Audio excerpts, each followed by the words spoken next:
오늘의 만나를 시작하겠습니다.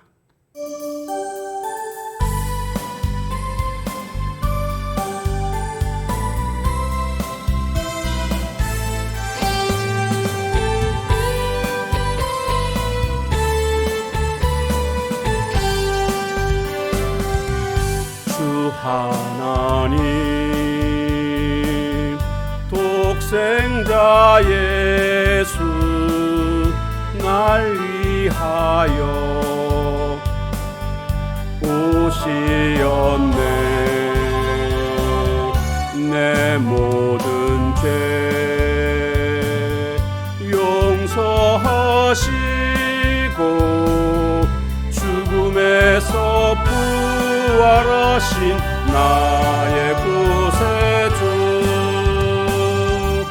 살아계신 주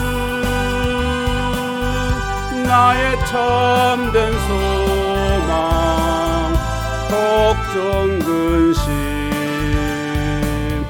전혀 없네. 사랑의 주내 갈 길 인도하니 내 모든 삶의 기쁨 늘 충만하네.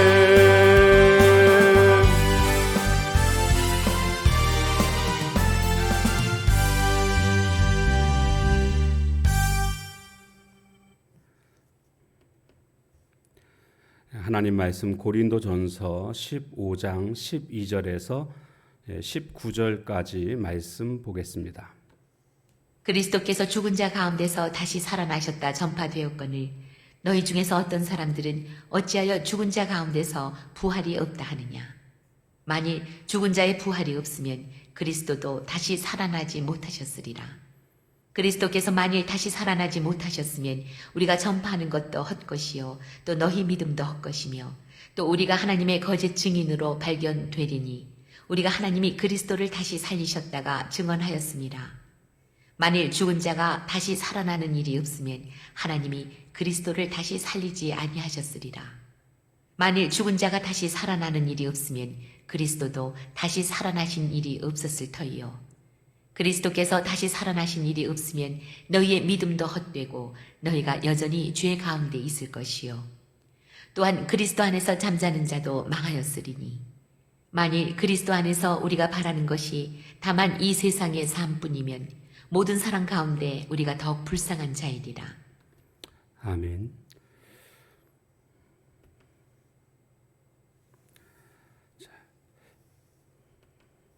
자, 오늘 말씀에 보면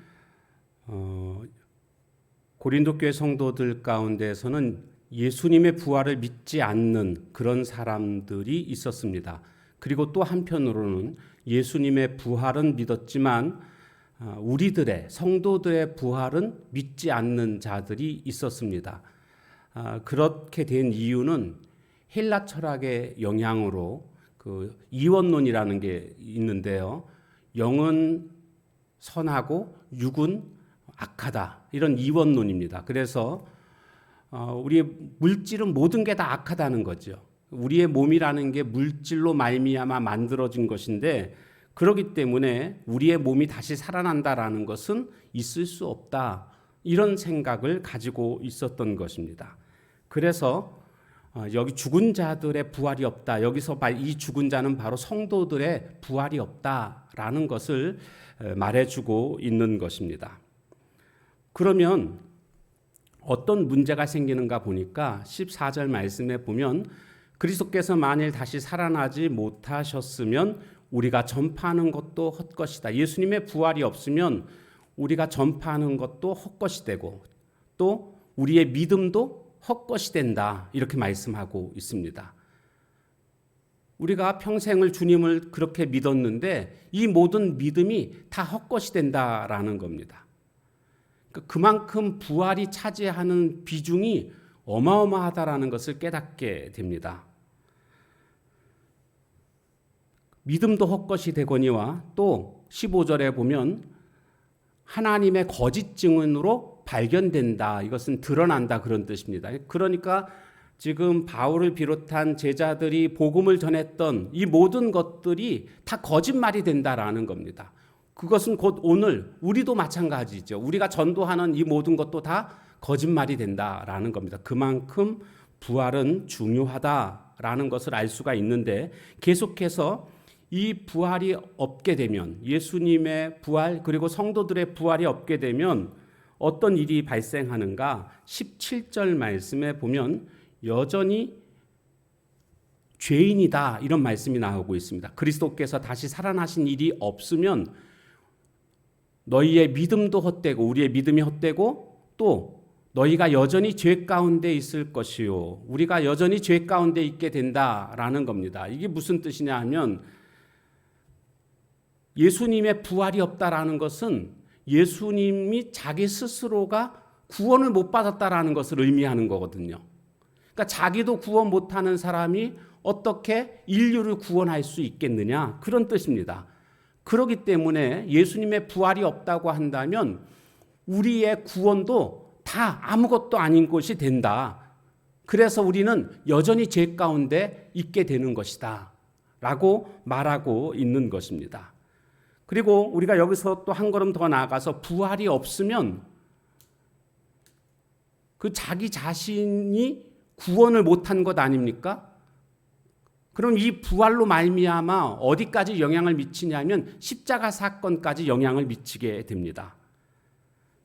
인류를 구원한다, 이것이 목적인데 자기 자신도 구원하지 못했다라는 것은 결국 십자가 사건 이조차도 인정할 수 없게 되는 것입니다. 신뢰할 수 없는 겁니다. 내가 인류를 위해서 십자가의 죽음으로 말미암아 너희들의 죄를 다 씻어줌으로 너희들을 구원할 것이다. 이 모든 것들이 어디에 연결되어 있냐면 부활에 다 연결되어 있는 겁니다. 부활이 있으면 이 모든 게 진실이 되지만 부활이 없으면 이 모든 것들이 다 거짓이 되는 겁니다. 다시 말씀드려서, 그래서 결론적으로 부활이 없게 되면 십자가 사건도 다 거짓말이 되는 것이고 우리의 죄가 여전히 있게 된다. 우리는 더 이상 이 죄의 자유함을 누리지 못하게 된다라는 것을 말해주고 있는 것입니다.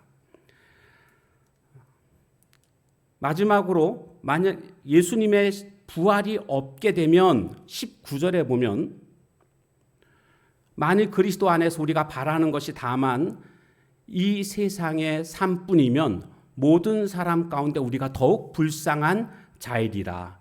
예수님의 부활이 없으면 세상 사람들 중에서 성도들이 가장 불쌍한 자다, 이렇게 성경은 말씀하고 있습니다. 왜 그럴까요? 성도들은 이 세상의 목적을 두고 살아가는 자가 아니고 죽더라도 부활해서 하늘나라에서 천국에서 살아갈 것들을 꿈꾸면서 살아가는 자들 아닙니까? 그런데 부활이 없으면, 만약 우리의 삶이 이 세상이 삶이 전부라고 한다면 우리는 이 세상에 살 때 저 천국을 바라보면서 온갖 박해와 고난, 이 십자가의 길을 걸어가는 자들 아닙니까? 그런데 만약에 예수님의 부활이 없으면 우리의 부활도 없는 것이고 우리의 천국에서의 삶도 보장되지 않는 것이기 때문에 이 세상에서 가장 불쌍한 삶을 산 자들이 된다라는 것을 말해주고 있는 것입니다. 그래서 결론적으로 말씀드리게 되면, 오늘 우리는 이 땅에서의 삶이 전부가 아니고 하나님 나라를 바라보며 살아가는 그런 자들이라는 것을 우리가 믿음으로 고백할 수 있어야 합니다. 입술로 고백이 아니라 삶으로 고백할 수 있어야 됩니다. 그런 의미에서 내가 이 세상의 것들을 늘 생각하고 아둥바둥하면서 살아가고 있다면 그 사람은 정말 부활을 믿고 있나? 정말 하늘나라를 사모하고 있나? 이것을 의심할 수밖에 없습니다. 진정으로 부활을 믿는 자라고 한다면, 그리고 천국을 사모하는 자라고 한다면 이 땅의 것이 아니라 하나님 나라를 바라보면서 살아갈 수밖에 없을 것입니다. 마태복음 13장 46절에 가보면 상인의 이야기가 나오게 되는데, 자기의 전 재산을 팔아서 값진 진주를 사는 이런 내용이 나오고 있습니다. 천국이 마치 이렇다는 거죠. 천국을 바라보는 오늘 우리들은 어떤 것도 다 희생할 수 있는 자들이 진정으로 천국을 사모하는 자다라고 말씀하고 있는 것입니다. 바라기는 우리 모두가 이 세상이 아닌 정말 하나님 나라를 사모하며 살아가는 자가 되기를 원한다면 그 전제 조건이 무엇이겠습니까?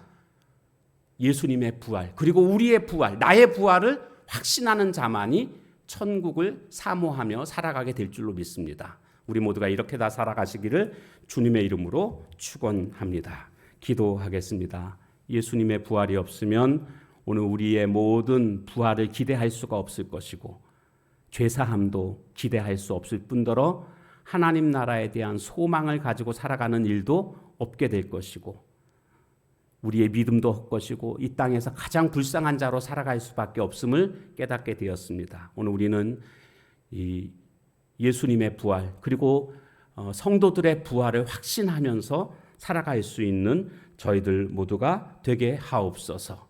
입술로만의 고백이 아니라 그것이 삶의 고백으로 드러나는 삶이 되게 하옵소서. 예수님의 이름으로 기도합니다. 아멘. 주신 말씀 붙들고 기도하시고 또한 각자의 기도 제목 그리고 교회 부흥을 위해서 함께 같이 기도하는 시간을 갖도록 하겠습니다.